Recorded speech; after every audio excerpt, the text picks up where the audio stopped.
Tonight, strikes suspended. After days of talks, a new £700 million deal on the table, calling a halt to action by council workers.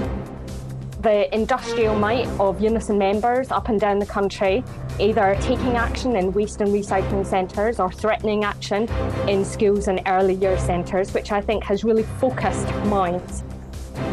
Bin collections will continue and schools will remain open. Also making the headlines, the first cost of living payments drop into bank accounts. Hundreds of pounds for those most in need. But is it enough? We look ahead to the first Old Firm derby of the season. And the exhibition remembering a Scottish artist just a stone's throw from his studio. I'm Emma Cameron in Edinburgh. And I'm John Mackay in Glasgow. This is the STV News at 6.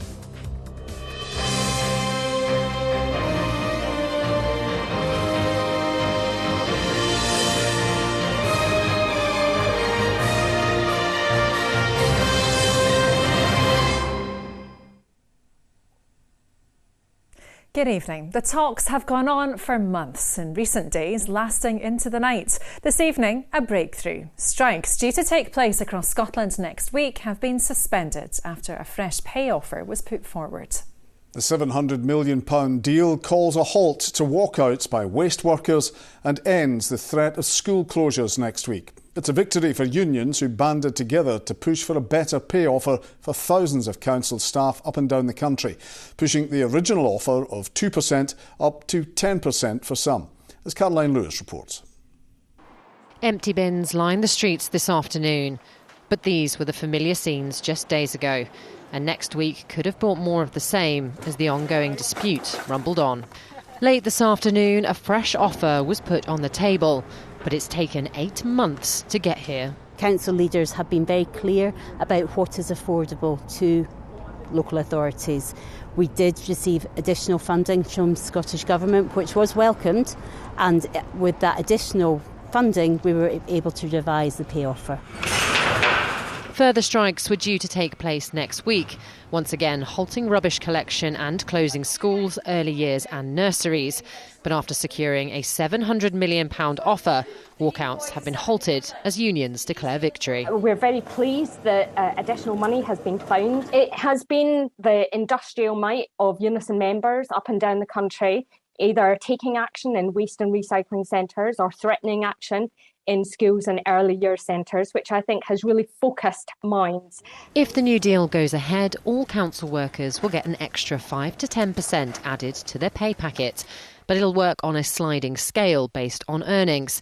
For example, the lowest earners earning up to £20,500 per year will get a £2,000 increase.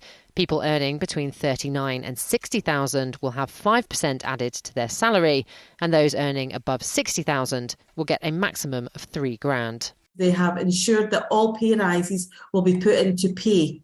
That is one of the biggest key Unite demands that we had, and they're now saying that all the pay will go into everyone's pay packets every month. It's not a one-off payment, it's there forever. Earlier this week, when a 5% pay offer was rejected by unions, the Scottish Government said there was no more money in the budget to up their offering. So where is the funding coming from? There is no bottomless pit of money, so when we've said all week there was no unallocated money, that was correct. So reaching this point will mean that the Scottish Government has to take money from other parts of our budget to fund this, and as I said, we'll set out to Parliament where that money will come from. But we judge this as important. Unions say lessons must be learnt and warn leaders not to rest on their laurels. Our members need a pay rise by the 1st of April each year, and that's our aim. So next year we'll be on their case. They need to have some strong political leadership from themselves and from Scottish Government to make sure that they can deliver an offer next year that satisfies our members as well. Unions will now consult their members and recommend they accept the new offer. And the streets can, for now, remain free of rubbish. Caroline Lewis, STV News. Our political editor Colin Mackay has been keeping across the talks. And Colin, why is this taking so long? That's exactly the question the unions are asking tonight, because there seemed to be months on end where there was no real negotiations between the unions and COSLA. And, you know, it seemed to take until the rubbish was piling up on the streets here in Edinburgh and then around Scotland, and for the threat of schools to be closed next week, the possibility of strike action hitting care homes beyond that, before the Scottish Government finally stepped in and actually moved things on. And it was really only when the First Minister stepped in yesterday, kept those talks going until about midnight last night, that they actually got to a bit of a breakthrough. So the strikes are now suspended. Schools will open next week. But also today, the EIS union started balloting teachers on potential strike action. They've already rejected a 5% pay offer, so there's tough talks coming there between the teachers' unions, between COSLA and the Scottish Government, and we could potentially still see strikes hitting schools before Christmas. And Colin, in other political news, we're expecting a new Prime Minister next week. What can you tell us about that? Absolutely.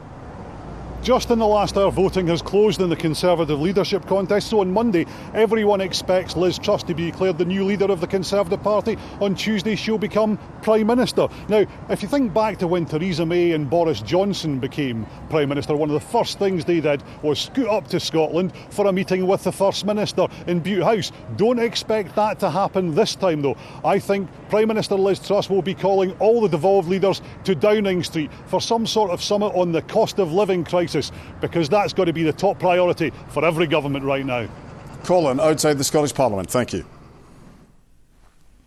Right across Scotland, more and more people are struggling to make ends meet. Now, the first payments have been made to those most in need of help through the cost of living crisis. People receiving tax credits are getting an extra £326, but with the cost of gas, electricity and food continuing to go up, some of those hardest hit are urging the new Prime Minister to go further. Here's our senior reporter, Gordon Cree. The village of Bridgend is nestled in the West Lothian countryside, but this is one of the most deprived parts of the area. In the community centre, a play session should offer some brief respite from worrying about the bills. But one mum, Gemma, told me she fears what the coming months could bring. I'm stressing about how this winter's going to go, because I've not had to use the gas this summer. But obviously with the weather and things like that. But the rise in electricity costs, I've noticed that's went up. So more than double what I was generally using before. So I'm really worried about when I start using the gas, where that's going to go. Many here are getting the emergency cost of living payment today. It's to help people on the lowest incomes, but significantly increased costs mean it won't go far. Lynn believes much stronger action is needed. They need to look at the energy costs and do something. I don't know how they do it, but something needs to be done to ease that burden on families, because that's going to end up killing people. And that's not been dramatic. People are going to have no heat and people are going to get cold.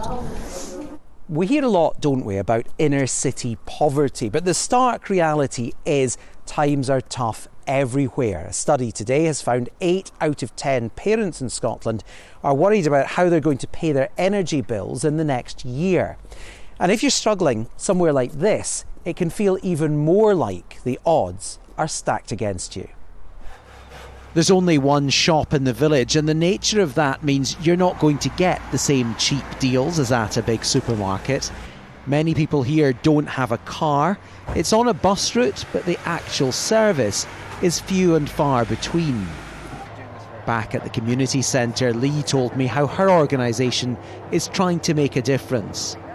Playbase is a play project that's funded by the NHS to improve the health and well-being of families through play. We've been here for nearly 5 years, and what happens is we build relationships, we find out what's happening with families, and then we try to support the families through the hard times as well. But the relentlessness of it all is proving hard to take. It's very upsetting, it's terrifying. We try to prepare, but nobody really knows how bad it's going to get. We're already struggling and we've not even hit winter yet. The streets round here are in the worst 20% on Scotland's deprivation index. But with the crisis beginning to bite for more and more people, there's an almost universal feeling the new occupant of number 10 will have to do something, and do it fast. Gordon Cree, STV News, Bridgend. Well, as the cost of living crunch continues, Scotland's high streets has seen its biggest drop in footfall over the last 3 years compared to the rest of the UK. Latest data from the Scottish Retail Consortium also shows that shopping centres struggle to get buyers through their doors. With inflation predicted to hit as high as 18% in the coming months and the cost of energy prices soaring, many businesses are shutting their doors for the winter, as Vanessa Taff reports. Michelle has poured her heart and soul into her business. It's become a vital community hub in her village. But with a £28,000 energy bill on top of a rent increase, she's decided to close for good. You can only deal with the here and now, and the here and now is I am not a viable business. Yeah, I worked 7 days a week, sometimes 70 hours a week by myself to start this business. And it's not only me in this business, it's another 2 members of staff. So yeah, it's very difficult, very, very difficult. Owners at this bar are also dealing with rising costs. So much so, they've decided not to reopen their nightclub. I think everybody's stressed about it, stressed about where the money's going to come from to cover the extra bills. As I say, people at home are feeling it as well, so they're not going to be coming out as often as they maybe would do. And it's got a knock-on effect on everybody. As people watch the cash in their pockets, it's having a knock-on effect on the high street. Footfall here is down by almost 15%. It used to be an awful lot more shops, obviously, and new at shops that you don't visit very often, like that dental implant centre and that tech doctor. A bit bleak, I would say. Too many shops closed down and just not enough to do in it, actually. My wife goes to Silverburn, mostly Glasgow, but there's not really any decent shops here. Businesses on high streets like this one have had a rough 2 years with the pandemic. Many of them are still repaying loans from that time as well. But analysts are warning that this Christmas trading period could be crucial to their survival. Consumers are facing other rises in costs of living as well. And that's a concern in the run-up to Christmas for retailers. It's their most important period of the year for trading. And for many retailers, actually, it'll be a make or break Christmas this time round. Shopping centres are also struggling. Across the board, they're seeing a 20% reduction in people coming through their doors. What customers are perhaps doing is buying a little less fashion, but the real contradiction for us is luxury. Luxury seems to be something that customers are looking for, so whether that's watches, jewellery or clothing. So far, there's been no extra financial support for businesses to tackle energy costs. For those like Michelle's, it's already too little, too late. Vanessa Taff, STV News, Kilmarnock. Other stories across Scotland, and the Queen is to miss this weekend's Braemar gathering. The decision is said to be for her comfort, as the monarch has been dealing with ongoing mobility issues. The Prince of Wales is still due to attend the Highland Games tomorrow. A rapist from Fife who dangled one of his victims over a railway bridge has been jailed for 9 years. Ricky Findleton raped 2 teenagers and molested a 13-year-old girl during an 8-year period of abuse in Burntisland and Kirkcaldy. The 27-year-old was convicted of a total of 12 charges following what the judge called disturbing acts of violence. 6 people have been taken to hospital after a crash involving a minibus and 2 cars near Loch Lomond. The A82 near Luss was closed for 4 hours this morning following the collision. Police say 1 person was airlifted and another driven to the Queen Elizabeth University Hospital in Glasgow, while a further 4 people were taken to the Royal Alexandra Hospital in Paisley for treatment. COVID rates in Scotland continue to fall. 1 in 55 people had the virus in the week to August the 23rd. That equates to around 96,000 people. It's a large drop from 1 in 40 the week before. Now, it's one of the most significant health scandals affecting women in recent times, and now the medical device at the centre of it is going on display in a museum. Lisa Megginson has gifted the mesh which ruined her life to the Surgeons' Hall in Edinburgh. It's an unusual step which she hopes will help prevent history repeating itself, as Indigo Stafford reports.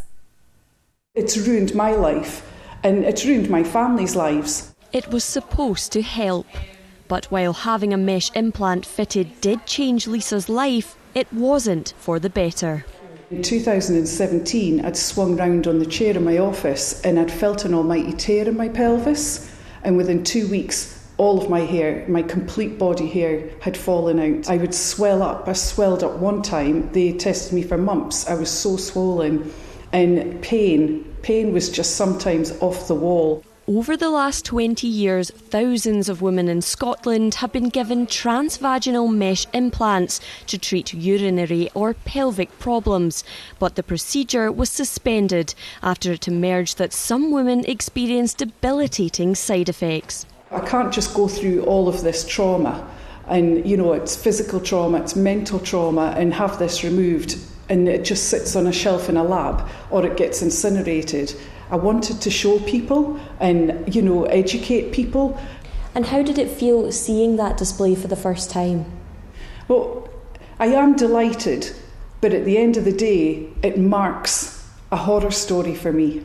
That's what it is for me, it's a horror story. So me doing this is hoping that this is going to be now a positive thing for me. The Surgeons' Hall Museum has not displayed any new human specimens since the 1990s, but decided to make an exception after hearing Lisa's story.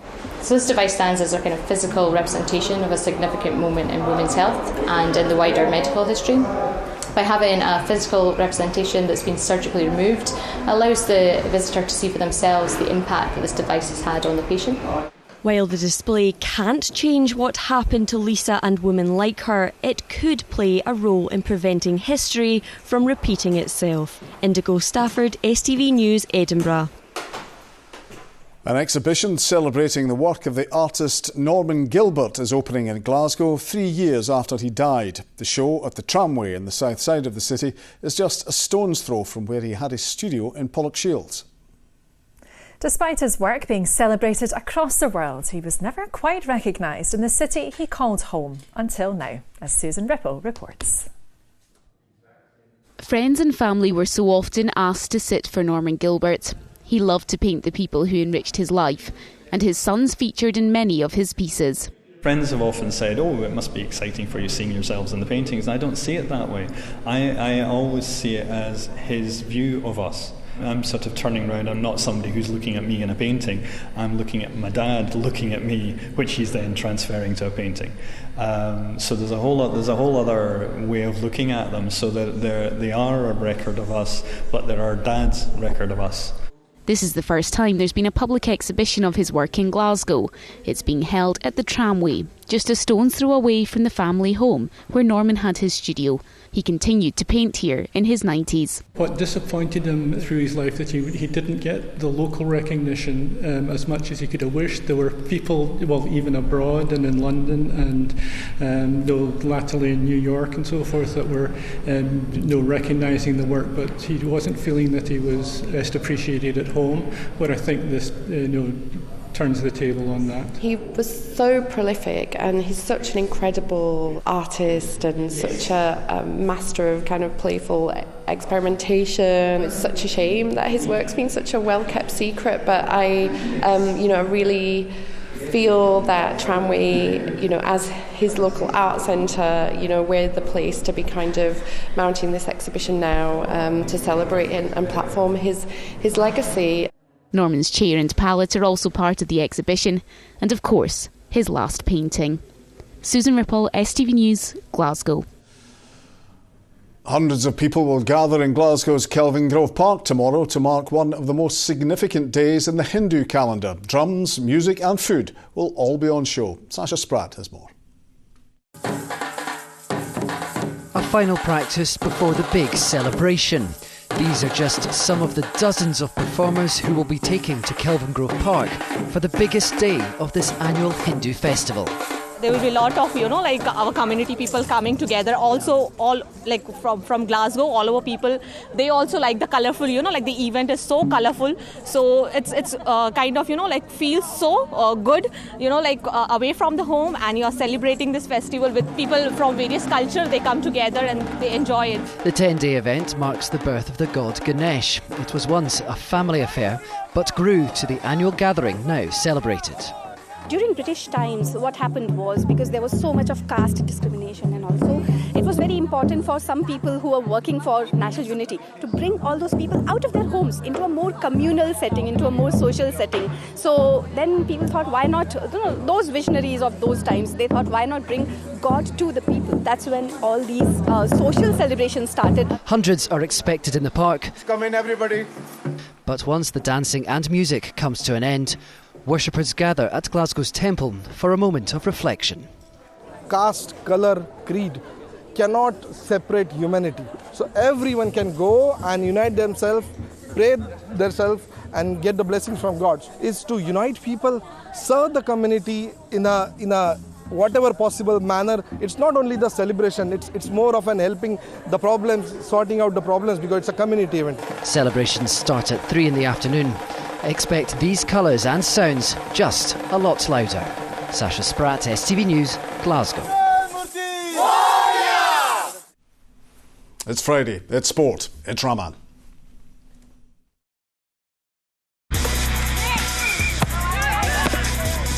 Get your fill of the action. STV Sport, sponsored by Papa John's Pizza. Good evening. Giovanni Van Bronckhorst says he didn't add to his Rangers squad towards the end of the transfer window because he believes it's strong enough. Meanwhile, the Ibrox boss will be without Tom Lawrence for tomorrow's Old Firm derby due to injury, but Alfredo Morelos is back, as Ronnie Charters now reports. The transfer window is closed and these are the players Giovanni Van Bronckhorst has chosen to go with until January. 7 signings in total, but with Rangers fighting on 4 fronts, including the Champions League group stages, some fans have questioned why not more recruits. Today, the Rangers manager explained all. I think we've done our business quite early in the window. We had to do it because we had an important start of the season, of course, with domestic, but also in Champions League. So, more than happy that with the squad we have at the moment, we achieved our goal in reaching the Champions League. Ahead of tomorrow's derby with Celtic, Rangers suffered a blow with the news Tom Lawrence is ruled out for a couple of weeks. He'll return after the international break. But good news for Van Bronckhorst. Alfredo Morelos is back in the squad. I had good talks with him last Sunday, so I think he understood the message and also worked hard to be back and to help the team because he's still a quality player.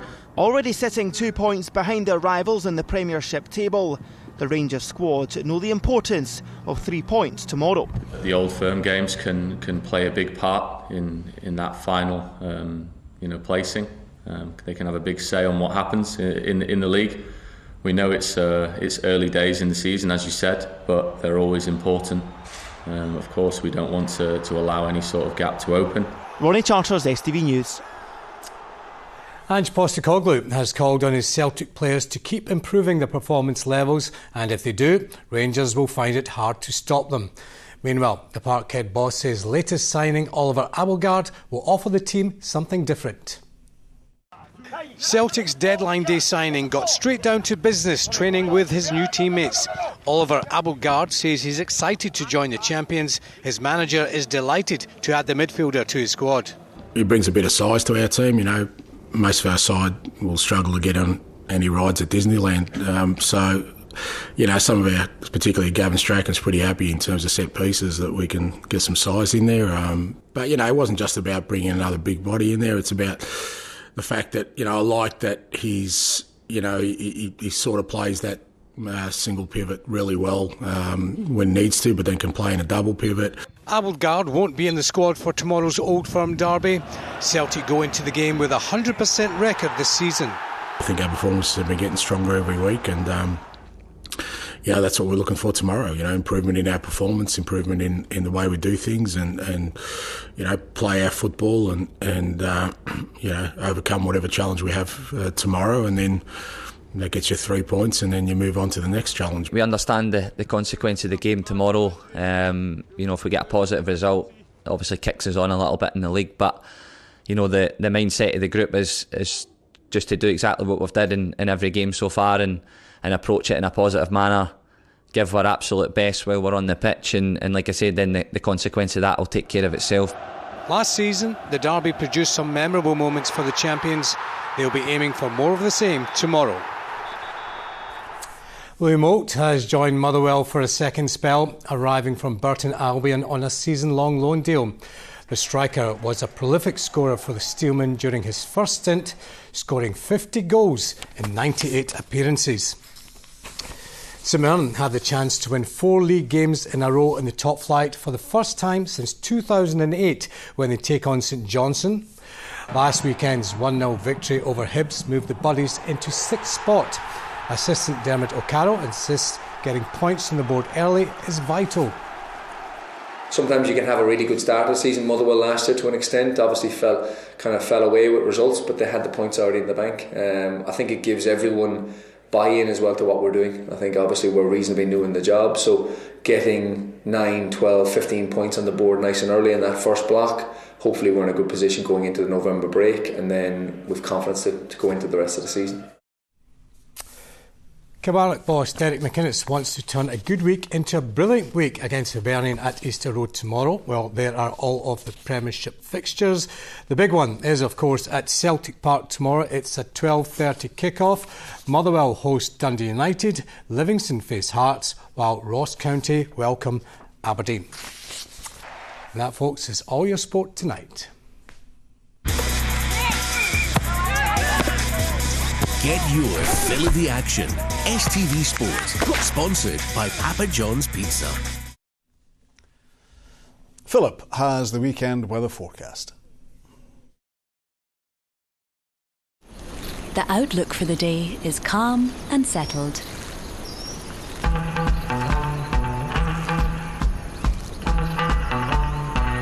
TUI Blue Hotels, sponsor STV Weather. Well, as we head through the rest of this evening and overnight, we've still got this band of rain across western areas, and it's not going very far. So we'll see pulses of rain that will be quite heavy at times coming and going here through the course of the night. We could see between 20 and 40 millimetres landing in some areas. Further east, though, a drier night to come. We will see some clear spells that could lead to some mist and fog patches forming. We also continue to see the winds picking up strength too. So overall, it will be a pretty mild and muggy night for all lows of around 12 or 13 degrees Celsius. For most towns and cities, though, dropping to lows of around 15 or 16.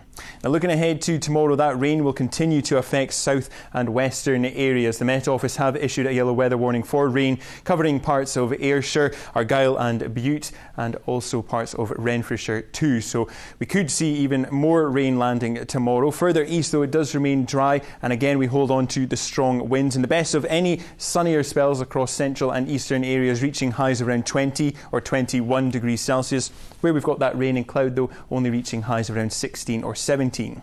Now, looking ahead to Sunday, we'll start to see these frontal systems slowly working their way north and eastwards across the country, bring with it bands of heavy and persistent rain. We hold on to the strong winds too, with temperatures reaching highs of 20. Bye-bye.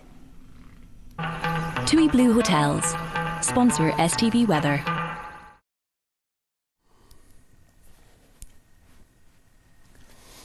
And finally tonight, telephone masts are never normally welcomed by locals when installed in their neighbourhoods. But this one in South Queensferry has been accused of looking like a toilet brush. The newly installed pylon is meant to be disguised as a tree, but residents say it looks, wait for it Emma, boggin.